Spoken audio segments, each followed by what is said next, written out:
Did you know that crime victims have the right to protection? Under federal law, the right to protection is most clearly afforded through the Crime Victims' Rights Act, which states that victims have the right to be reasonably protected from the accused. States have similar rights to protection in their state constitutions or statutes. The language found in state provisions varies greatly. Some states provide that victims have the right to be free from intimidation, harassment, or abuse.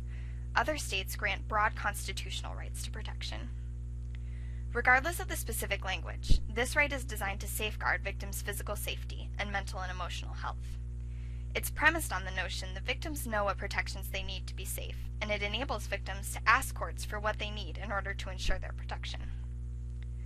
Victims can independently exercise their right to reasonable protection in a myriad of ways. Among the most common ways to assert the right is to seek release conditions or protective orders as part of the defendant's post-arrest or post-conviction release. Victims and their advocates should be creative in crafting specific requests for release conditions or protective orders.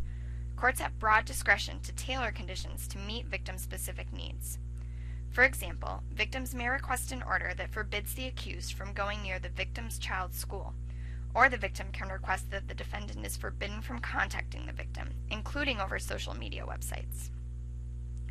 Victims can also use the right to bolster their request to receive notifications regarding case progress, including notification of defendant's escape or release on bail, parole, final release, or release from a mental health facility. The notifications explicitly available to the victim will vary depending upon the jurisdiction. Regardless of the explicit nature of notification rights, it's a good idea for victims to request notification based upon their right to protection, rather than assuming it will be provided. To ensure effective notice, victims should be sure to keep a current address on file with the appropriate state offices, such as the Probation Office or Department of Corrections, so that they are able to receive updates, potentially years after the crime if they so wish.